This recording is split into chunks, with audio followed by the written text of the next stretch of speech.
Okay, good morning everyone, and welcome to 1,000 Days Around the World, the podcast episode 3. At the moment I'm doing a short hike in Tatras National Park. Let's have a look around.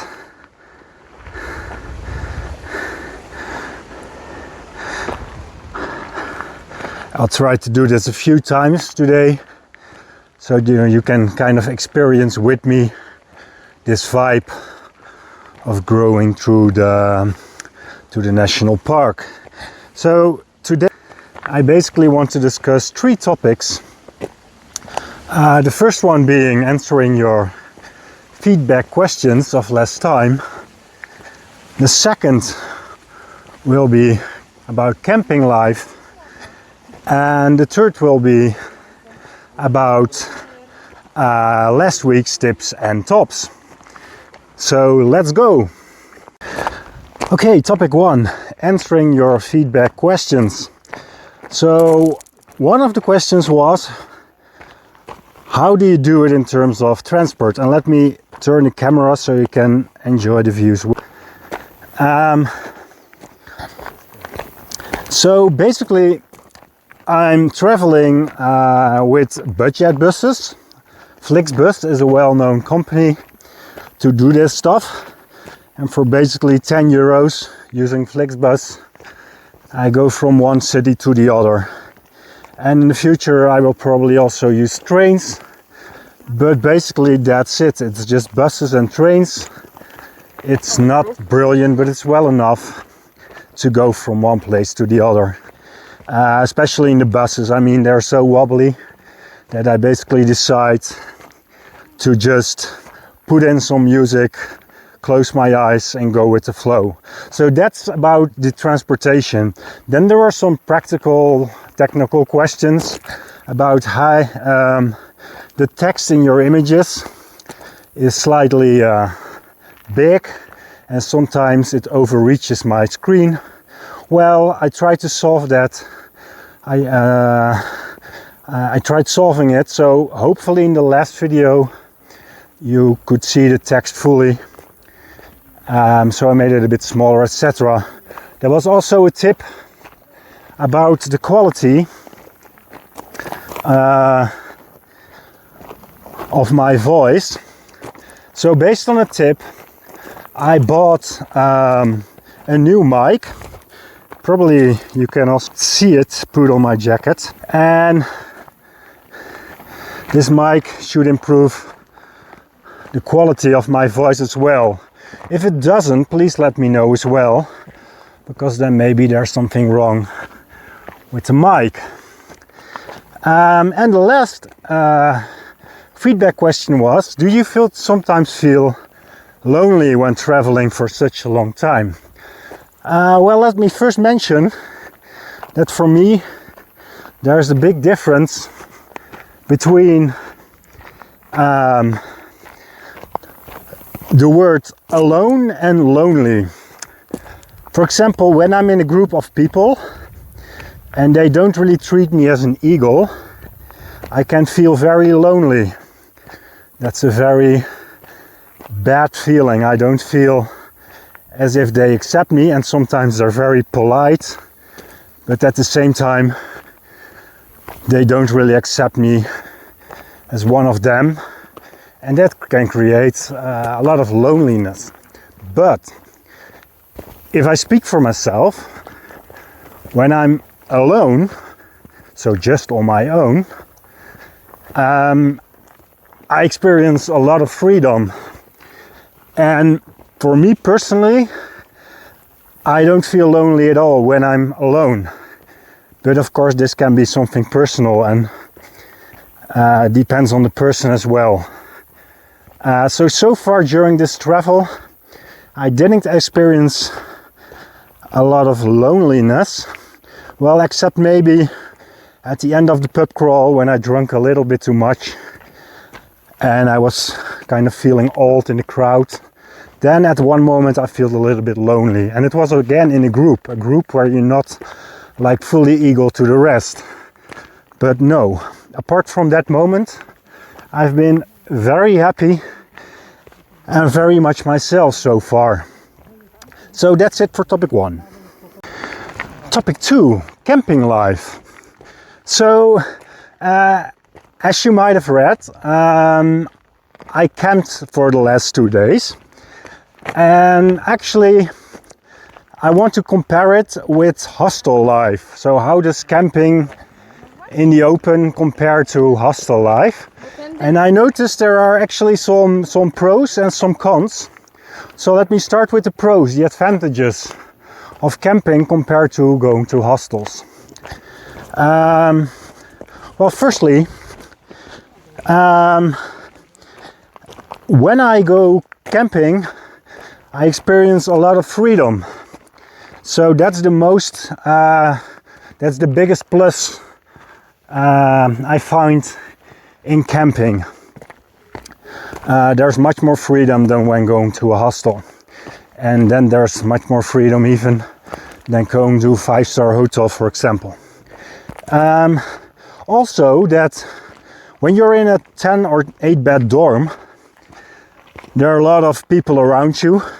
That's inconvenient because you have to take them into account all the time. They can be snoring during the night. If you're on a camping in a quiet area and you have your tent, you don't have to bother about this. And actually during the night, I sleep better in a tent on my own than in many hostels with many bed dorms. What's also a big plus about campings compared to hostels is that you don't really have to bother about all these check-in and check-out times. So there are some practicalities you don't have to take into account, which gives more freedom. So I mentioned some of the advantages. Of course, there are also some cons, some disadvantages. First one being, whenever the sun sets, it gets very dark on a camping, and that's just like very impractical. I mean, you can't do anything anymore. It's just you and your tent, and when it's raining, it's even worse, of course. So you're very limited when the sun goes down. So mostly when you do camping, you basically live during the day. When the sun sets, when the sun rises, you get up, and when the sun sets, you're basically going back into your tent and you go to bed early. Because of course I cannot take all this gear like seats and stuff with me during a long travel. And also charging stuff is a disadvantage, because you can't really charge your mobile phone, your camera, your electric toothbrush, etc, etc, etc. Yeah, well, that's about topic 2. Sorry, one thing I forgot to mention with respect to topic 2 is what I also like a lot on campings is that you can do your workouts in front of your tent. Because in a hostel, you basically need to go to some park and go back, and it takes a lot of time. On a camping, you just rise in the morning and you can immediately do your workout. So that's a very good way to stay in shape as well. Just as an add to what I just said already. And lastly, topic 3. So let's take a look around in the meanwhile. Let's not forget this park. Topic 3 was about the tips and tops of last week. Well, first of course, at the beginning of this week, I went to Auschwitz-Birkenau. And as you can imagine, probably, this was a very confronting experience. I must admit, I didn't sleep very well the night before, and the time of the ticket was rescheduled.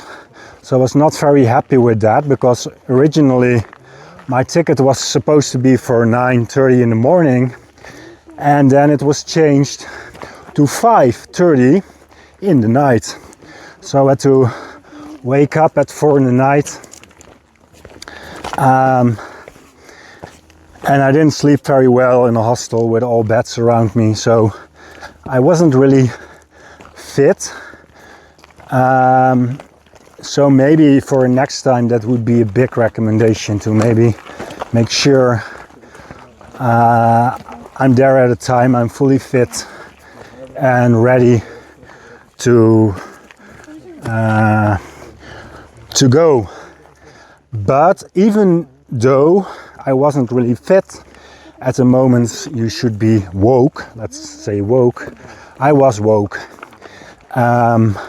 because the difference with the extermination camp Treblinka I visited was that in Auschwitz-Birkenau everything is still as it was during World War II. So it's not all destroyed, it's all still there, and that makes the feeling of how it was during World War II even more vivid, even more present. So first we went to Auschwitz, where you could still see the big famous gate, Arbeit macht frei, and we went through it and we visited all the barracks. We also visited the showers where people were gassed, so sorry for saying showers, of course they were not really showers, but there were some architects specialized in constructing it so that they really looked like showers, and they really gave the Jews the impression they were going to take a shower. And all German industries were really cooperating with this, so that makes it even more scary. And after that we went to Birkenau, and Birkenau, well, that's basically another part, so to speak, which came later, of Auschwitz, where people, as I understood it, maybe I'm wrong, were only exterminated, so this was more like the extermination part of Auschwitz-Birkenau, and there you could also see the gates and the train arriving there at the station, also still a lot like it was during World War II. Secondly, of course, the rest of this week, a very different topic, was very much about Zakopane and the natural park, the absolutely smashing natural park. Someone doing a trail run. So I decided not to do a trail run because I first have to travel a long time before arriving here, and as you can see the stones and the roads, it's really tricky here to do a trail run, so I decided to go for a hike so that I also could tape this video. So when I just arrived in Zakopane, first 2 days actually I was in like a hotel, very cheap, but also very far away with bad internet, and it was basically because everything was fully booked. So there was nothing much around except a nice bridge, and only after 2 nights I went on to the center of Zakopane, and from there I did all these great hikes. The first one being on the very right side of the park when looking down. So when you look down on the map of Europe and you're in the south of Poland, then when you're on the right side, that's where I went the first day. And there were also some caves, and I visited one of them. Very nice experience, but I also hit my head up there because you had to bring your own helmet, and of course I didn't bring one. Well, you saw the photos, so it was beautiful, what more to say. Then the second day I went on to the top of the national park with a cable car, and then I went down for a long time. I actually wanted to go up to a hill with a cross on it, but there was not enough time to do that, so I decided to descend a little bit more early. It was very heavy because I was fully packed that day, wearing like my big backpack and my small backpack, because the same day I was going to camp. So that was not a good idea. But anyways, and then yesterday actually, so we're almost there, I did the Morski Oko hike, which was an easy hike, to be honest. The bus dropped you off, and then you basically walk, all flat, horizontal, and then you arrive at this beautiful lake, which is especially nice when the sun breaks through. Well, you saw the pictures. You can also go around it, which is well worth it. And then I went back to my tent again, and I was happy because I could sleep and charge my phone, etc. Okay, that's it for this week. There I am again. So please keep giving me your feedback, because as you noticed, when you give me feedback, I actually spend some time on you in the next podcast. So if you want to have some time on this podcast, give me your feedback. See you later.